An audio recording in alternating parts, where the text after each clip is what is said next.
what The Rock is cooking.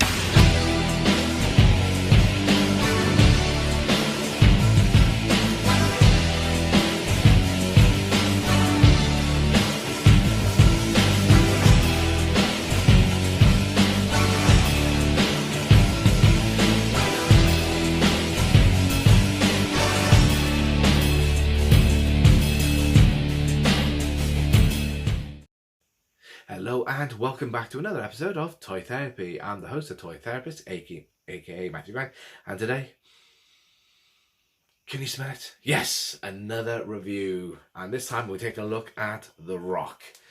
I'm a huge Rock fan. When he first jumped onto the screen as Rocky Maivia in Back to Survivor series, I was in awe. Such a green wrestler being so catapulted into the main light was just phenomenal, and got behind him. I really got behind him, and I've been a massive fan of his ever since. But anyway, let's have a quick look around the box. It's exactly the same layout as the Seth Rollins and the ones before, so anyway, get that out of the way. Let's get to the magazine. You get the same magazine again, and then on the back you get another sort of picture there. It's the same thing really, just different front and back, like Raw or SmackDown and then Raw. And you get a nice little logo on the back there. I did not know why that wasn't on the box, which is a bit weird. Yeah, it's not. That's a really nice, cool little logo. Don't know why I didn't use it. It's a real shame. But anyway, you're getting the same contents as well there. You're getting a few little highlights as well. You're getting his height, his weight, blah, blah, blah, blah. And I love The Rock's music. Absolutely love it. So there's not a lot I'm going to say bad about The Rock. Not a lot. And I can definitely smell what The Rock is cooking. The guy is awesome. He's a great actor, such a fun actor, and he does a lot of work with charities as well. And he's such an all-round nice guy. And I still haven't had a chance to see Fighting With My Family that he's in. I haven't got a chance to see that. Or Skyscraper, or The Fast and Furious, which I'm not a fan of the Fast and Furious films, but this one, the new one, I think, Hobbs and him, I can't remember the name of the film. I'm actually looking forward to it. I want to see it. I just haven't got round to getting it. So I will watch it at some point. I'll borrow it from a friend or something. So he is called the Great One, the People's Champ. Okay, and to be honest, you get a nice little introduction of The Rock there as well. You can see him there as Rocky Maivia. A lot of people would know, if you're wrestling fans, how he got the name. It's amalgamation, because he's a third generation superstar. It's amalgamation of Chief Maivia and Rocky Johnson. So hence Rocky Maivia. And later on, he did ditch the Maivia when he became a member of the Nation of Domination, and then he had that heel turn because there was a lot of chants like Rocky sucks, and then they just capitalized on that and they just pulled the trigger, pulled him heel, and that's the best thing they could ever done to him. He was such a fun, entertaining heel, absolutely brilliant. You know how to press those buttons. And he was a really good face as well, baby face, to do with kayfabe, and he was so good at switching as well. But as a heel, him and the Nation of Domination was just phenomenal, and I loved the Nation of Domination. There's not a lot of bad things I can say about the Nation of Domination. I mean, as a force to be reckoned with as well, they had Karma,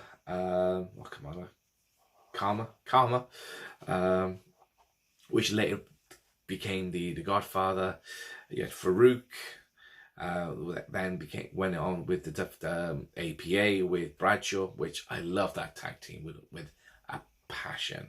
You had D'Lo Brown, and you had The Rock as well. And later on as well, which so far I haven't really sort of found anything at all. The late Owen Hart became a member of it when they overthrow Farouk as well. So, and they had that feud with DX, which was a phenomenal feud. That was a really good feud. And as a stable, nothing can hold up to the Four Horsemen. Nothing can. But as a stable, they did pretty well. So anyway, moving on, you're getting a bit more about The Rock and his TV shows, and you had him when he came back to WrestleMania to become a host, and then later on they had that feud with him with John Cena as well. And I did like the Rock and Sock connection because that was so much fun. So much fun. And you're getting quite a bit about him when it comes to his title reigns as well. And this title reigns were impressive. I really enjoyed his title reign. All of them. There's not one of them I didn't like. I did like as well when he got hold of the smoking skull belt and he threw it into the river along with Stone Cold Steve Austin. That was a lot of fun. And you can tell blatantly that was a dummy. Sorry if I broke kayfabe. I don't care. We all know wrestling's to a degree it is fake and staged, so who cares? You get a bit more about his moves, the People's Elbow and the Rock Bottom. The People's Elbow was a bit of taking the mick with regards to, I think you had a conversation with someone and you had a bit of a dare to do something a bit different, and hence the People's Elbow was introduced. And yes, it's silly, but who cares? It is such an entertaining move. Love that move. And plus, well, though, he's even used sharpshooters as well. And he even did like a couple crippler crossface as well from the late Chris Benoit. Still miss you, mate. Still miss you. Even though what's happened, I don't care. I still miss you as a performer. But the Rock Bottom is such a superb move as well. And it can come out of nowhere as well. So I love that. You get a bit more of the Know Your Role with the Rogues Gallery as well. And the feuds that he had with Triple H and Stone Cold were just things now that people have tried to replicate him, but they can't replicate it to that degree. It's just the chemistry that they had was phenomenal. Absolutely phenomenal. And I did like as well the chemistry that Mick Foley had with the Rock and Sock connection, and I even enjoyed as well their feud as well, where you had the People's Champ as well, the corporate champ when he was with the ministry. Not was it the ministry, the corporation. I enjoyed all of that as well. That was so good and so good writing as well. And even do mention that as well, where him and Mankind at Royal Rumble 24th of the 1st, 1999, and you had that rivalry. And it was a I Quit match as well. That was a very brutal match. Not my favourite of them both. My favourite has always been the empty arena match for the Super Bowl halftime show. That match is just superb, and it is comedy gold. Because at the time, The Rock won at his best shape. He literally did put on a bit of weight. I'm not sure it was an injury or anything like that. I can't remember. But he wasn't at his best. And he didn't look electrifying. He did put on a bit of weight as well. And I'm not sure what that was all about. But anyway, that's my favourite matches. And as well, and you can't as well put aside, without even mentioning this video, the match you had with Rock versus Stone Cold at WrestleMania 17, when because at the time The Rock was a champion, he was going to leave to pursue an acting career, so therefore they needed to crown a new champion. Hence, basically the whole thing, the whole build up for that match was superb, and was it Stone Cold saying, "You got it, I want it," and that was the whole build-up for that was just so intense, and I love that build-up, and that build-up still gives me chills. The promo itself had Limp Bizkit as well, and that music was at the time was at its peak and being used quite a lot, but used in a WWE promo and building up the whole rivalry for like a bit of a showcase, still sends shivers down my spine. So I enjoyed those rivalries. And you get a bit more with him versus Triple H and some of the triple threats that I had there as well. And I did get a bit wrong as well. In my last video I showed Seth Rollins. I think that was issue 7. I got issue 6, man. I wish they had numbers on these as well, so you know which one is which in the lineup, which is a bit of annoying.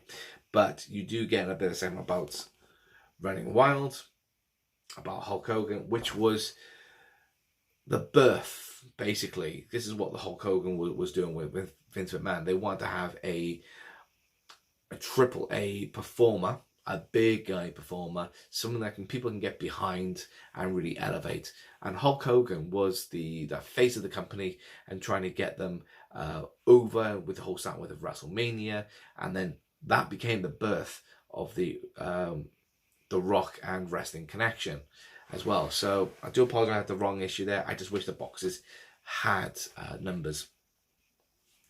But yes, iconic picture of Hulk Hogan there. And see what you want about Hulk Hogan. I am a fan. He is a glory hog in a way, or well, not in a way, he is a glory hog. But the guy gives something to wrestling which I don't think no other wrestler could give at that time. There was no real big, larger-than-life personality back then. You had the managers, but as a wrestler, you just didn't really have anybody as big as Hulk Hogan at that time, and completely well over. But yes, so enough about that. Enough about what I like about wrestling. Let's get to the figure. And this figure is actually really impressive. Out of all of them, I think this is going to be one of my favorites, I think. Because when it comes to, they look for iconic poses. And there's nothing more iconic pose than The Rock going to the mic. Let's bring it a bit more closer. There we go.